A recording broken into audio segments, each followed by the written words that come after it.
오늘 제목은 조각목입니다. 많이 들으신 단어죠.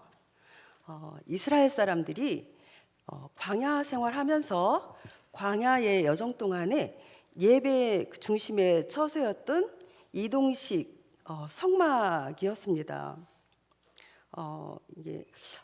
이곳은 하나님의 처소이며 하나님을 만나는 곳이었습니다. 하나님의 말씀이 증거되는 것이었으며 또 속죄가 이루어진 곳으로 이 성막 안에는 성소와 지성소가 있습니다. 지성소는 하나님이 이스라엘을 위해서 계시하시는 방이고, 성소는 이스라엘이 하나님께 나아가는 방입니다. 지성소 안에는 법궤밖에 없는데 그 속에는 하나님의 사역을 기억나게 하는 세 가지가 보관되어 있습니다. 너무나도 잘 알고 계시죠? 두 돌판에 새겨진 십계명, 또 아론의 쌍난 지팡이, 그리고 만나 항아리가 담겨져 있습니다. 여기에서 주목할 만한 것은 율법을 기록한 두 돌판이 법궤 안에 보관되었다는 것은 우리로 하여금 하나님의 말씀을 귀중히 여기고 이 법궤가 지성소에 놓여져 있는 것처럼 그 말씀을 우리의 마음속, 즉 우리의 가장 그 깊은 생각 속에 넣어두도록 가르치기 위한 것입니다. 히브리서 8장 11절 화면 보고 읽으시겠습니다.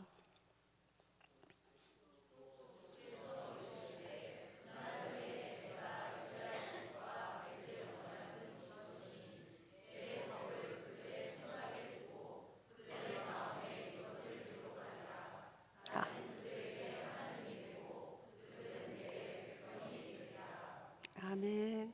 여기에서 보면 내 법을 그들의 생각 속에 두고 그들의 마음에 이것을 기록하리라. 말씀을 볼 때 하나님은 그의 법이 지배하는 곳에 거하십니다. 아멘. 오늘 본문 읽으신 22절 다 같이 한번 읽어보실까요? 시작. 거기서 내가 너와 만나고 속죄소 위 곧 증거계 위에 있는 두 그룹 사이에서 내가 이스라엘 자손을 위하여 내게 명령할 모든 일을 내게 이루리라. 아멘. 여기서 증거계가 나오죠. 증거계는 하나님이 그 위에서 이스라엘에게 말씀하시는 장소입니다. 이사야가 성전에 가득한 하나님의 옷자락을 보면서 말씀하시는 하나님을 만난 것과 유사하다는 것을 우리는 알 수가 있습니다. 이사야서 6장에 그 말씀이 기록되어 있습니다.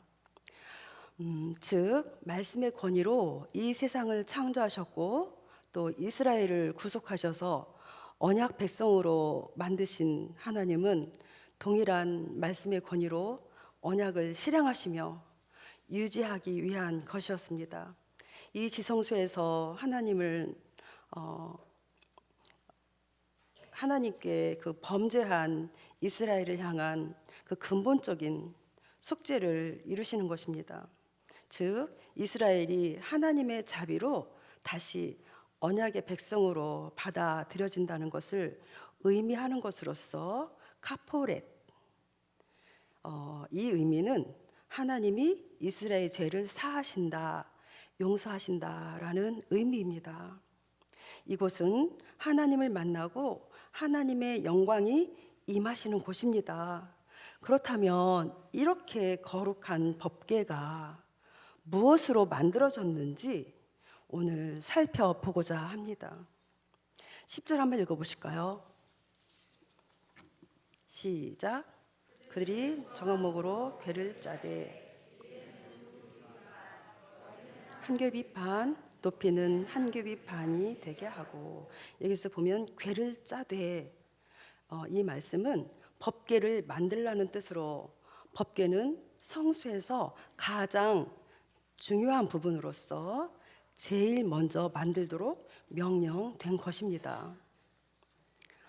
보면 조각목으로 짜되, 여기 조각목이 나오죠. 조각목은 히브리 원어로 시팀, 이것은 시팀 나무를 가리키는 것입니다. 언약궤의 재료는 시팀 나무이며 다른 말로는 성경에 기록된 조각목이라고도 합니다. 조각목은 한글로 번역되면서 조각목이 된 것입니다. 원래는 이 시팀나무입니다. 시팀나무는 영어로는 아카시아 또는 아카시아 우드라고 하는데, 이 시팀나무는 어떤 나무이냐면 가구를 만들기에 좋은 나무가 아닙니다. 이 나무는 거무틱틱하고 옹이도 많대요.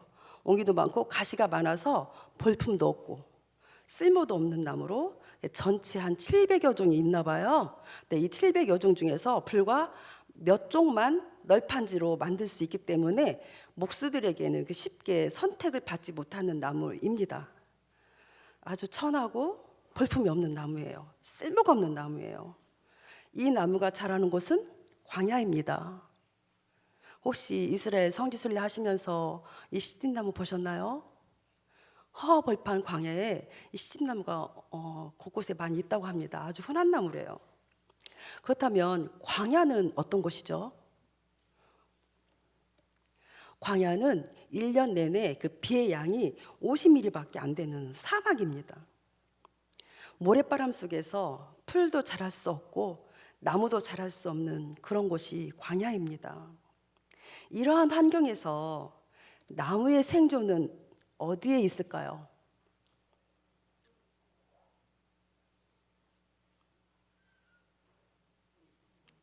네? 맞습니다. 우리 유치부 선생님이십니다. 우리 유치부 선생님들은 베리베리 똑똑해요. 자, 맞아요. 맞습니다. 나무의 그 생도는 뿌리에 있습니다. 이 시딤나무의 그 뿌리의 길이는 무려 300m에서 500m 정도 된다고 해요. 그런데 기네스북에 오른 그 시딤나무의 뿌리의 길이는 무려 2km. 놀랍죠? 2km까지 막 뻗어간다고 합니다. 그러니까 척박한 환경에서도 굴하지 않고 애써서 견디고 뻗어가는 것입니다. 그렇게 뻗어간 그 뿌리는 지하수까지 내려갑니다. 지하수까지 닿을 때까지 뻗어가는 것입니다. 그러니까 생존이 불가능한 광야에서 뿌리가 지하에 닿게 되면서 생존에 성공합니다. 살아납니다. 물과 연결된 시딤나무는 척박한 광야를 극복하고 생존합니다. 이렇게 자란 시딤나무를 하나님은 거룩한 법궤를 만들라는 재료로 삼으라고 말씀하고 계십니다. 척박한 광야를 극복한 시딤나무는 지성소에 들어가는 엄청난 영광을 누리게 되는 것입니다.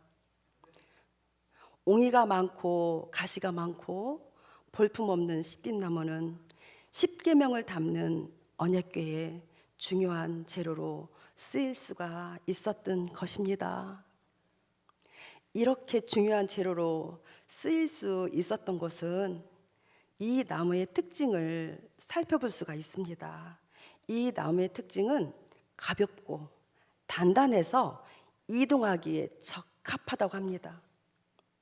그래서 하나님은 이 시딤나무를 선택하셨습니다.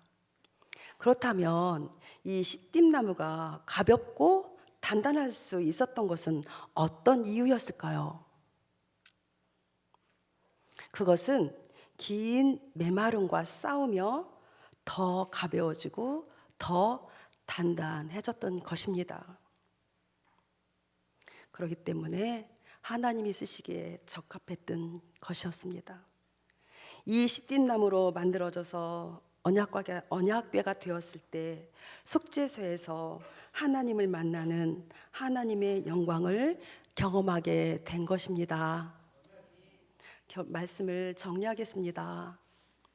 척박한 광야를 극복한 시딤나무는 애쓰고 견딤의 시간을 보내면서 지하까지 뿌리를 내려갑니다.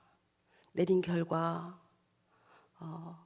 생존에 성공했고 지성소에 들어가서 십계명을 품고 하나님의 영광을 누린 것처럼 우리도 시딤나무 즉 주각목같이 거무틱틱하고 볼품도 없고 웅이가 많고 가시가 많아서 쓸모없는 인생이지만 생수이신 예수님께 뿌리를 내려야 합니다. 예수님과 연결이 되어야 합니다. 이렇게 될 때 예수님께 선택받아서 그 많은 가시들이 뽑히고 그 거친 나뭇결과 그 많은 옹이들이 대패질 당하고 깎여서 견고하며 단단한 믿음의 사람으로 만들어 가십니다. 우리의 삶은 험악합니다. 날마다 살아남기 위해서 치열하게 투쟁해야 합니다. 시련과 고난이 끊이지 않는 곳입니다. 생로병사를 경험해야 하는 아픔을 겪어야 하는 곳입니다.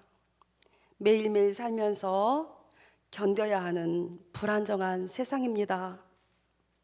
이처럼 불안정한 세상 속에서 살고 있지만 예수 그리스도 안에서 뿌리를 내리고 그의 생명을 공급받아서 시딤나무와 같이 살아남아야 합니다.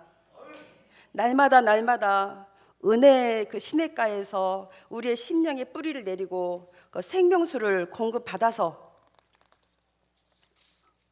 하나님의 영광을 경험하고 불완전한 온 세상 가운데 하나님의 영광을 선포하는 저와 여러분이 되시기를 주님의 이름으로 축복합니다.